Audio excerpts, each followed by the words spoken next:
Meie järgmine esineja ei ole kindlasti võõras kellelegi siit ruumist, kes on vähegi arstiteaduskonnaga seotud olnud. Doktor Andres Soosaar on enam kui 20 aastat olnud Tartu Ülikoolis õppejõud, seejuures on ta kusagil 10 aastat õpetanud ka meditsiinieetikat, millest on ta välja andnud ka e-õpiku. Hetkel on Tartu Ülikooli akadeemiline sekretär ning ta räägib meile meditsiinieetika muredest ja võib-olla ka lahendustest tulevikus.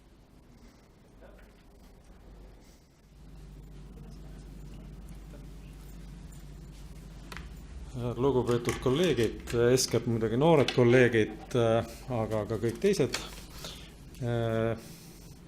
Rõõm on teiega siin kohtuda ja meditsiinieetika asjust kõnelda. Ma teeksin ka paar sellist eelmärkust, et ma tahaks kõigepealt ka väga tunnustada arstiüliõpilaste seltsi.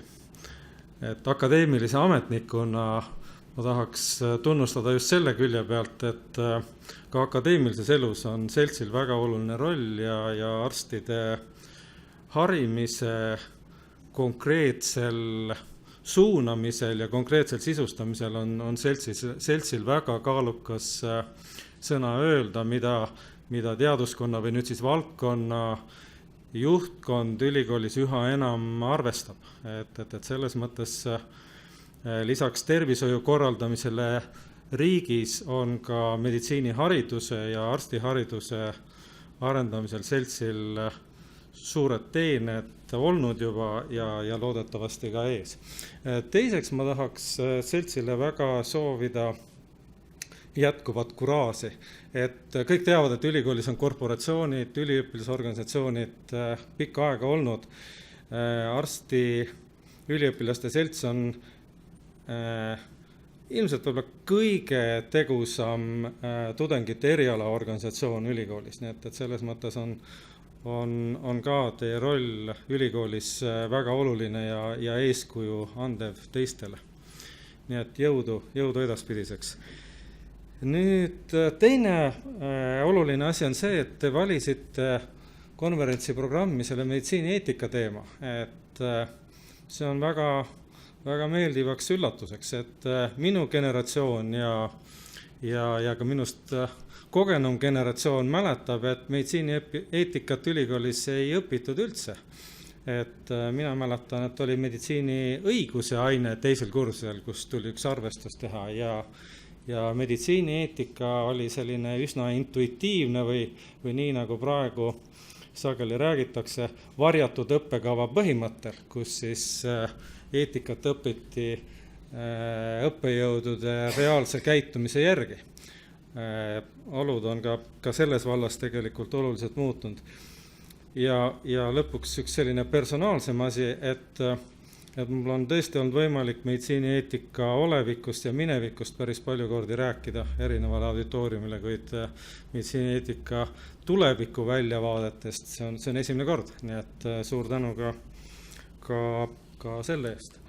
Et esimene on siis meetodi teema, et ma prooviksin sellisel historitsistlikul või ajaloolisel meetodil. Osa filosoofe ei armasta seda muidugi kuidagi. Nad ütlevad, et ei ole sotsiaalsetes asjades ei ole mingisugust sisse pandud loogikat või seadusi, mille järgi kõik läheb. Ma siiski arvan, et seal on omad seaduspärasused, mis sotsiaalsete nähtuste arengut suunavad ja mõjutavad. Ja kui siis selle historitsistliku lähenemisega siin algust teha, et pöörduks korraks tagasi minevikku, kaugemasse minevikku, et pikka aega meditsiinieetika oli täpselt seesama, mis arstieetika.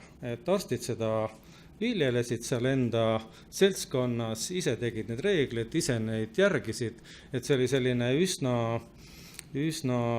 selline isoleeritud valdkond ja ega peale arstide sellest väga palju teada ei olnud. Võib-olla kõik teadsid, et Hippokratese vanne on olemas ja see Hippokratese vanne pidi siis kõikidele olukordadele ka sajandeid vastuseid pakkuma. Ja tegelikult ta saigi üsna hästi pikka aega sellega hakkama, kuigi vähemasti juba 19. sajandil oli kriitilisi hääli selle traditsioonilise arstieetika suhtes, et seda temaatikat, neid probleeme tuleks ehk teistmoodi arutada, võib-olla ka teistsuguseid lahendusi leida.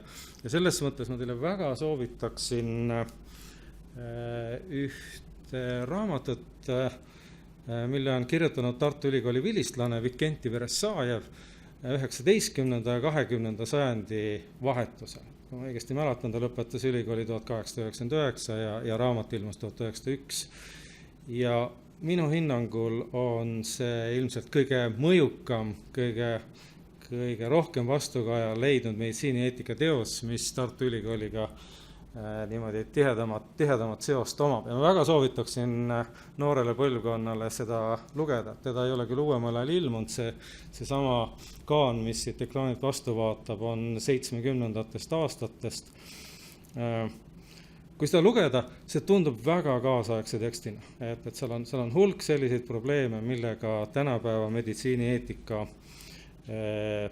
niimoodi intensiivselt tegeleb ja see põhjustas üldiselt alguses sellise väga kriitilise hoiaku, et on siis kõigil vaja teada, mis seal arstide köögipoolel toimub. Et see oli selline üsna levinud reaktsioon sellele raamatule. Raamat räägib sellest, kuidas noor arst asub arstina tööle ja mis probleemid, mis pinged, mis raskused, mis ideaalide purunemised, kõik sellega kaasas käivad. Nüüd, kui teha üks samm edasi, et 20. sajandi keskpaigast, kui me räägime läänemaailmast, iseäranis 60. aastatest algab siis üks selline meditsiinieetika tormi ja tungi periood, üks selline hästi intensiivne selline muutuste aeg, muutuste periood ja seal on terve rida aspekte, miks see järsult juhtub lühikese ajaga ja laias laastus võib need faktorid siis kaheks jagada. Et ühed on sotsiaalsed asjaolud. Maailm 20. sajandi keskpaigas muutub väga oluliselt ja see avaldab siis väga suurt mõju meditsiinieetika edasisele käekäigule. Ja üks selline teema, mis tänaseni on väga oluline, see on siis inimõiguste ilmumine, võiks öelda niimoodi. Varem inimõigustest väga palju ei räägitud, aga et alates 1948. aastast inimõiguste deklaratsiooni vastuvõtmisega see saab üheks põhiteemaks, mis hakkab iseloomustama inimese ja ühiskonna omavahelisi suhteid. Teine on see, et meditsiinis juhtus väga palju või juhtub väga palju alates 20. sajandi keskpaigast ja eelmine ettekanne oli see M-tervise ülevaade, oli väga ehe näide, kuhu see kõik on praeguseks välja jõudnud ja loomulikult need arengud on väga oluliselt meditsiinieetikat mõjutanud selles mõttes, et on tekkinud olukordi, mida varem lihtsalt polnud. Võtke näiteks intensiivravi. Et intensiivravi on haigustest pääsemist ühelt poolt oluliselt mõjutanud, aga ta on kaasa toonud ka terve rea probleeme. Ta võib ise olla haiguste ja raskete probleemide allikaks. Et tekkisid täiesti uued olukorrad, millele oli vaja mingisugust sellist hinnangut või käitumisjuhist anda. Nüüd väga oluline asi, mis meditsiinieetikas veel 20. sajandi viimastel aastakümnetel juhtus, oli siis ma olen seda kutsunud bioeetika külaskäiguks. Et Ameerika Ühendriikides 70. aastate alguses siis luuakse see termin.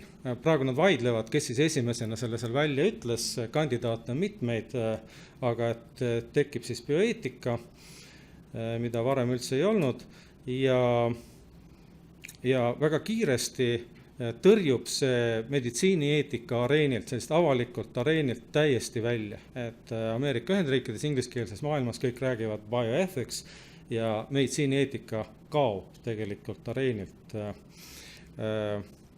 Ja osa neid bioeetika pioneere ütlevadki siis väga selgelt, et nad vastandavad bioeetikat traditsioonilisele meditsiinieetikale, arstieetikale ja tuleb siis nende poolt kasutusse see paternalismi argument, et traditsiooniline meditsiinieetika viljeleb väga paternalistlikku arsti-patsiendi suhet. See on otsast lõpuni üks väga halb ja vale asi.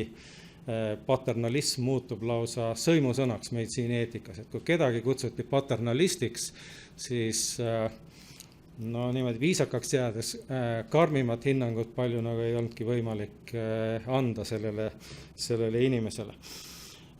Samas bioeetika tõi kaasa selle, et meditsiinieetika jõuab ülikoolidesse, et meditsiinieetikat hakatakse süstemaatiliselt uurima. Tekivad õppeprogrammid, õppekavad, bioeetika professorid, bioeetika ajakirjad, bioeetika diskussioonid, et meditsiinieetikat hakatakse ajama hoopis teistmoodi, sellise akadeemilise alana süstemaatilisel viisil. Ja see süstemaatilisus on tegelikult väga oluline ka tuleviku visioonide hindamisel. Ja teine asi veel, bioeetika ajal hakati üha rohkem meditsiinieetika seisukohti kirja panema. Et tekib siis lisaks nendele ajakirjadele, raamatutele väga palju ka deklaratsioone ja juhtnööre. Et kui sajandeid või aastatuhandeid aeti Hippokratese vandega igas olukorras läbi, siis nüüd on olukord, kus igaks olukorraks on oma dokument või mitu, mis teeb muidugi orienteerumise meditsiinieetikas ka üsna keeruliseks ja töömahukaks.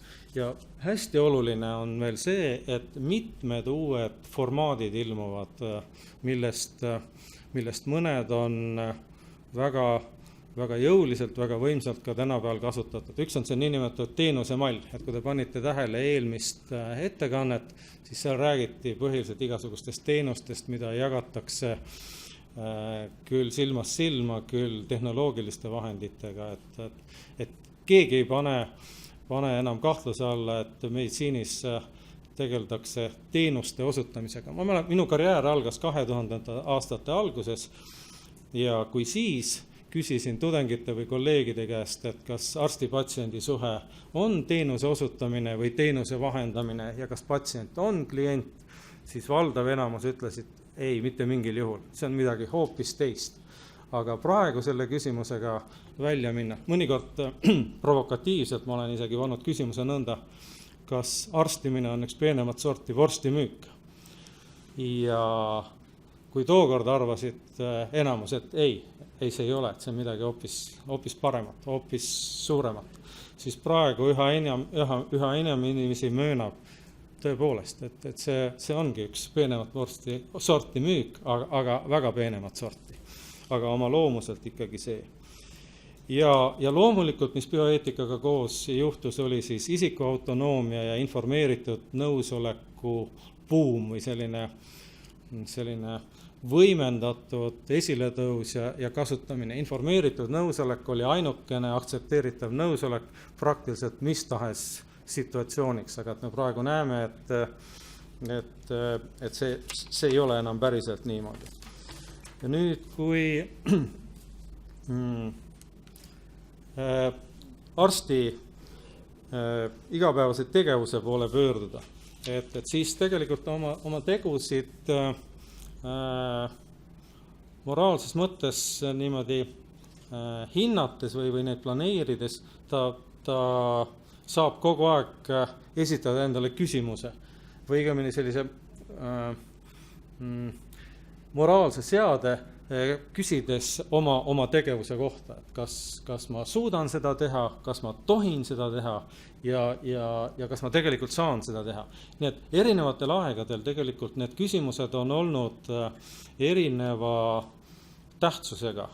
et pikka aega see, kas ma suudan, oli selline väga, väga oluline küsimus ja seotud väga tugevasti mittekahjustamise argumendiga, et see vana Hippokratese vande mittekahjustamise põhimõte. Nüüd see bioeetika, see isikautonoomia nõusolek tõi kaasa selle, et kas ma tohin seda teha. Et see võib olla patsiendile väga kasulik, väga hea, aga kui patsient seda ei luba, siis ei ole midagi parata ja tekib selline vastutuse nihe meditsiinis või vastutuse jagamine õigupoolest arsti ja patsiendi vahel. Ja tänapäeval, kus me elame selge piiratud ressursi tingimustes, et kas seda tegelikult saab teha, et me oleme kõik kokku leppinud tegelikult, et see on hea meetod, patsient on sellega nõus, aga et siis on olemas haigekassa, mingisugune raha kuskil, limiidid, värgid ja selgub, et seda ei saa kohaldada. Et sellist uue aja meditsiinieetikat väga tugevasti mõjutab ka selline ümbritsev sotsiaalne keskkond.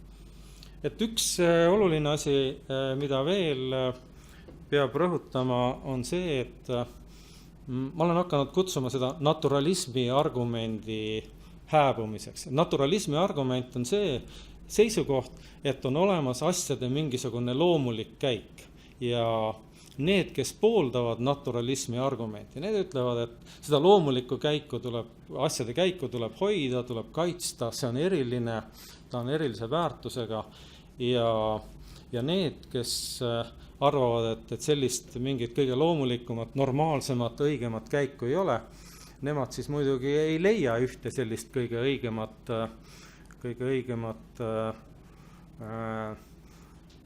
asjade kulgemise viisi, mida tuleks eriliselt kaitsta. No ja tehnoloogiad on tüüpiline näide naturalismi argumendi vastu, et tehnoloogiad, väga paljud neist riivavad seda asjade loomulikku käiku. No kõige tüüpilisem näide reproduktiivsed tehnoloogiad, katseklaasi viljastamine, et seda kunagi ei juhtu niisama, et katseklaas on ja selle kasutamine reproduktsiooni eesmärgil, see on midagi ebaloomulikku, mitte naturaalset ja kogu diskussioon algab sealt. Või näiteks see sama praegune, millele minister osutas, kõik see seksuaalse orientatsiooni teema. Et selles diskussioonis tegelikult see naturalismi argument on olnud ka kasutusel. Ja enne seda, kui ma kokkuvõtte teeksin, on kindlasti oluline see, et eetika puhul tuleks asju vaadata niimoodi kahes võtmes või kahes leeris. Et kõigepealt see meditsiini avangard või see uute võimaluste loomine. Seal eetika tegeleb sellega, et kas need uued võimalused on lubatavad, aktsepteeritavad, vastuvõetavad. Ja tehnoloogiate pool kindlasti kuulub siia rubriiki. Teiselt poolt igapäevategevuses kerkivad ka kogu aeg eetilised probleemid, näiteks ravi kättesaadavuse, ravi järgimise ja kõige muu taolisega. Et üks osa meditsiinieetikat on selline väga praktiline, väga rutiinne igapäevase arstliku tegevusega seotud. Ja kui ma siis võtaks kokku, kuidas ma seda lähitulevikku näen, et ma arvan, et bioeetika näitab sellist kerget kadumise tendentsi, et meditsiinieetika, et üha enam bioeetika asemel räägitakse meditsiinieetikast. Et ma usun, et tuleb üks selline meditsiinieetika renessanss bioeetika asemel. Kui nüüd Eesti olukorrast rääkida, et Eesti olukord on selline, kuidas öelda, Harju keskmine, et institutsioonid on olemas, teatud asju, teatud standardeid järgitakse, et midagi hullu ei ole, aga ei olda ka kuskil väga eesliinil, et selline täitsa normaalne olukord, teatud ülemineku aeg muidugi kogu aeg toimub, kuna need uued tehnoloogiad, millest minu eelkõneleja, minu järelkõneleja räägivad, et need kogu aeg meie ühiskonnas eetilisi probleeme muidugi tõstatavad. Nüüd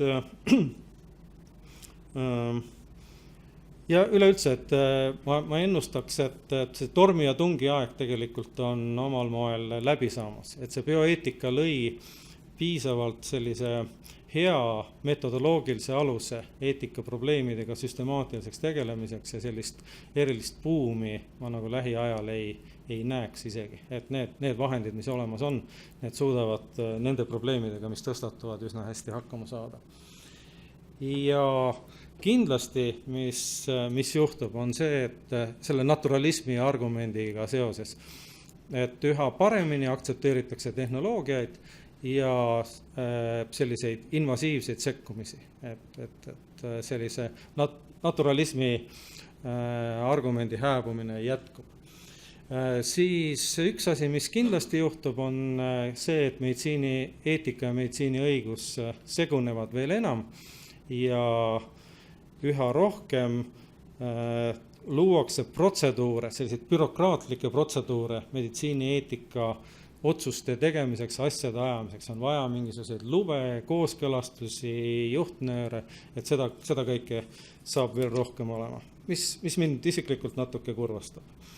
Ja viimaseks, et selles diapasoonis, kus ühes ääres on isiku autonoomia ja teisel pool sotsiaalne kasu, pendel liigub isiku autonoomia poole pealt sotsiaalse kasu suurema mõju ja rohkema arvestamise poole peale. Kuhu ta pidama jääb seal selles vahemikus? Mul on keeruline öelda, aga ta liigub ikka tükk maad sellise kollektiivse sotsiaalse hüve, sotsiaalse kasu domineerimise suunas. Tänan tähelepanu eest.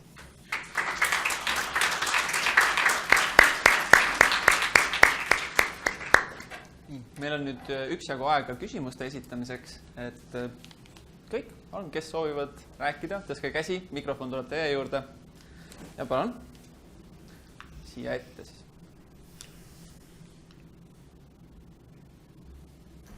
Ma küsiksin kõigepealt äsja kokku lepitud EU nii-öelda selle isikukandmete kaitse direktiivi, kui palju see mõjutab, sest mulle tundub, et seal on see isiku roll ja informeeritud nõusoleku saamine väga tähtsal kohale asetatud, samas kui nagu teadustöö mõiste on laiendatud, et see ei ole ainult nagu kliiniline uuring, vaid see võib olla ka näiteks äriorganisatsiooni mingi toote väljatöötamiseks vajalik infouuring, et kui palju sa sellega oled kokku puutunud ja kui palju nagu sa näed, et see hakkab mõjutama nüüd lähiaastatel? Andmekaitse väga tugevasti mõjutab. Ma ei ole, kui uus direktiiv on tegemisel, ma tegelikult väga hästi selle seisukohtadega kursis ei ole. Aga eelmise direktiivi puhul, mis Eestis mäletatavasti tõi kaasa selle, et registrid hakkasid sulguma ja selline tervishoiu monitooring sisuliselt sai tugevasti häiritud. Et selles direktiivis oli ju sees, et informeeritud nõusolekut ei ole vaja, kui seda tehakse seadusandlikul alusel, oli üks ja teine oli, kui seda tehakse näiteks tervishoiu eesmärgil või rahvatervise eesmärgil. Nii et ma arvan, et see põhimõte ei kao kuhugile, et seda võib-olla reglementeeritakse täpsemalt ja nõusolek, geenivaram on selles mõttes ju hea näide, et informeeritud nõusolekut ju laiendati väga tugevasti ühele sellisele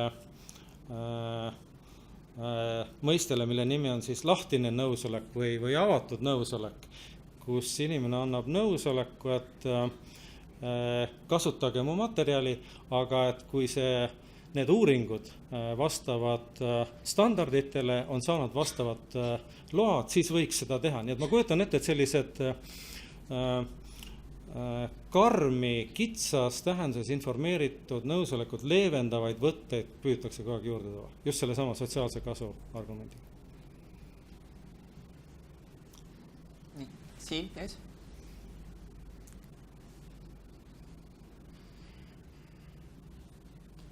Ülle Einberg ja tahaksin küsida tegelikult kliiniliste eetikakomiteede kohta.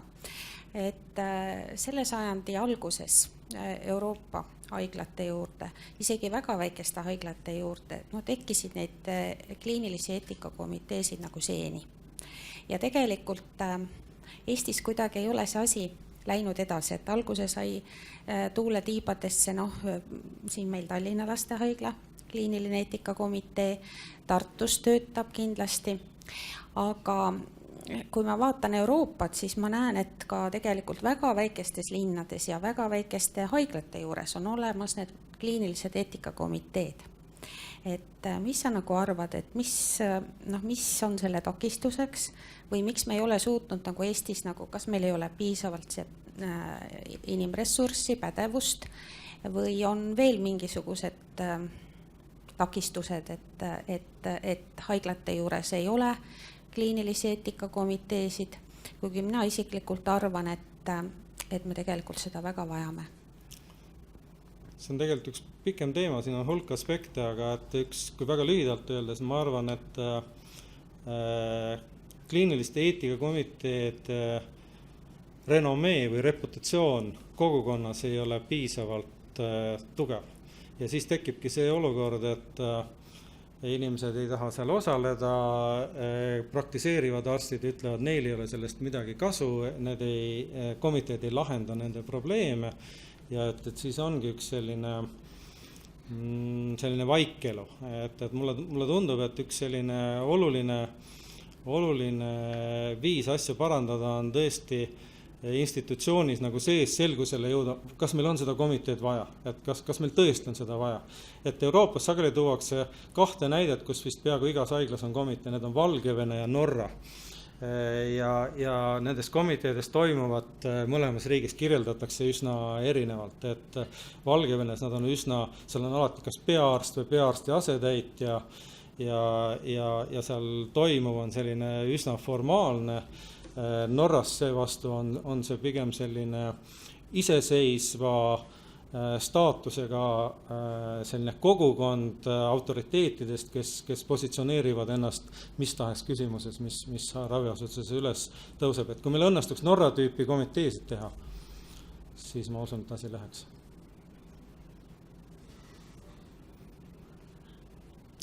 Veel küsimusi saalist? Seal.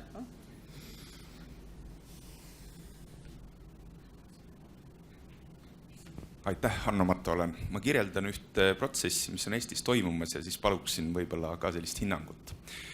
Nimelt on ju eraalgatuslikult suurepärased tegevused, näiteks vähihaigete raviks on loodud fondid. Ja mis saab olla üllamat, kui inimeste siin viibimist pikendada, mida nii-öelda haigekassa raames ei suudeta teha. Aga sellega kaasneb see, et nii-öelda tugiravi tegevusi finantseeritakse jätkuvalt haigekassa eelarvest ja see vähendab võimalust ravida nii-öelda teisi, sest rahakott on piiratud.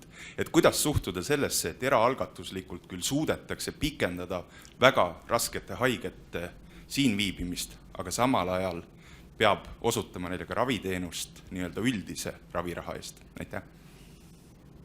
See on üks konkreetne näide ühest üldisemast probleemist, kuidas jagada defitsiiti.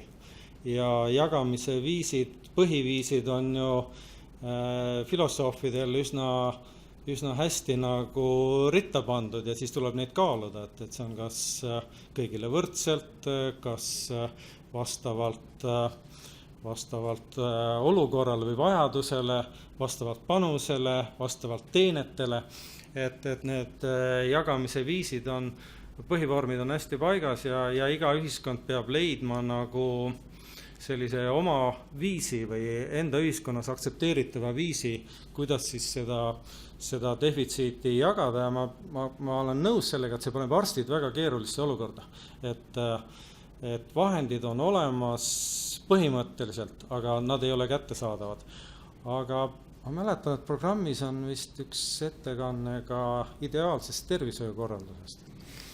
Kasutaks juhust ja jätaks selle küsimuse selle ettekande jaoks. Üks küsimus juba veel. Ene Tomberg, Tallinna Sotsiaal- ja Tervishoiuamet. Mulle väga meeldib see viimane, isikuautonoomia, see tähendab sotsiaalse kasu tähtsustumise suunas liikumine. Madis Tiigilt kuulsime väga head näidet, perearst, pereõde, sotsiaaltöötaja. No me midagi oleme natuke maha maganud, et kui me praegu läheme sellele uute esmatasandi tõmbekeskuste ehitamisele ja rajamisele ja saame Euroopa struktuurfondidest raha, kõik on tore, aga sotsiaaltöötajad me seal ei näe selles meeskonnas. See on üks asi, aga ma mõtlen kõige selle juures, et me peame väga tõhusat tööd tegema ühe niisuguse hirmuäratava asutusega, mille nimi on AKI ehk Andmekaitse Inspektsioon. Sellepärast nemad mõistavad väga sageli meist täiesti erinevalt, millised andmed meile vajalikud, millised ei ole.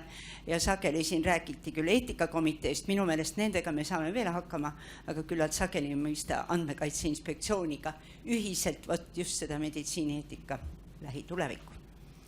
No ma nii süngelt ei näeks seda Andmekaitse Inspektsiooni, et tal on oma roll ühiskonnas olemas ja ma arvan, et see eelmine Andmekaitse Inspektsioon, mis väga vali oli ja kõike kinni tahtis panna, see võib-olla oli üks lastehaiguse ilming meie ühiskonnas, mida meil siin ju mitmeid olnud, et ma usun, et selline viljakas diskussioon, kus need eetikaargumente, kasusid, õigusi, riske kõike üheskoos kaalutakse, et leitaksegi selline õige lahendus ja nii nagu ma ütlesin, moodne andmekaitse õigus ütleb ju seda, et